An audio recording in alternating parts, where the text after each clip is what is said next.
Hi Year 4, hope you're all ready for the next stage of the maths lessons. So today you're going to be converting units of mass. So hopefully by the end of the lesson you will be able to convert units of mass. So might be wondering what mass is now. Most of you will have heard of some of these words before. These are the most common units of mass. So we've got milligrams, grams and kilograms and metric ton.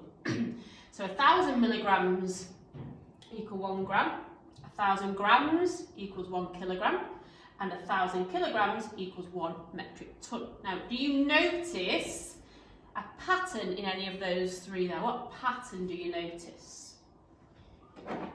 Hopefully you will notice that they're all 1,000. So that means that we only ever need to divide or multiply by 1,000. Now, the question is, can you remember how many places we need to move these numbers if we're timesing or dividing by 1,000? Anybody remember? How many places? I'll give you a clue. If I underline that, does that give you a clue? That's right, so it's 3 places. Okay, so if we're multiplying, we move them to the left 3 places. If we're dividing, we move them to the right 3 places. So it's just picking that knowledge that you've been learning the last few days and using it again. Although it's different words that you're working with, it's still the same methods that you're using today. So the first ones, we're converting larger units to smaller ones, so we need to multiply.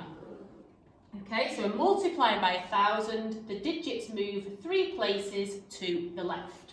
So the first question's asking us, if we've got 13 grams, how many milligrams is this equal to? So we do exactly the same, write our 13, and we know we've got to move them 3 places to the left because we're multiplying by 1,000.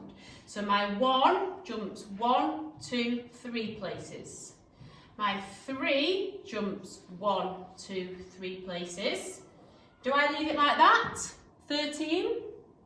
No, of course I don't. So what we've got to do, we've got to put our zeros up to the decimal point there.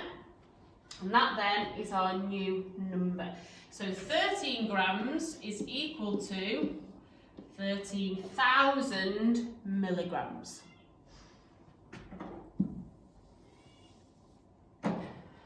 Next one, 5.5 kilograms is equal to how many grams? So write my 5.5 in. Again, we're multiplying by 1,000, so the digits are all moving 3 places to the left. So 5 goes 1, 2, 3 into my 1,000 column. This 5 goes 1, 2, 3 into hundreds. And we can't leave them empty, so we put 2 zeros in to fill the space there.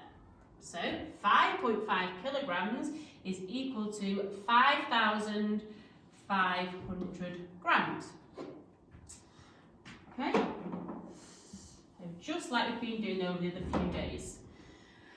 And the last one, we've got 0.25 tons. We want to know how many kilograms is that equal to. So we'll jump in 3 places, start with a 0, 1, 2, 3, into the thousands column. 2 jumps 1, 2, 3, into the hundreds. And 5 jumps 1, 2, 3, into the tens. I put my 0 in the units. Now which number there can I get rid of? Which number in there can I get rid of? Hopefully you guess that one. So it leaves us now with 250 kilograms. Okay, the next one. So this time we're doing the opposite. So if you think what's opposite to multiplying, is dividing.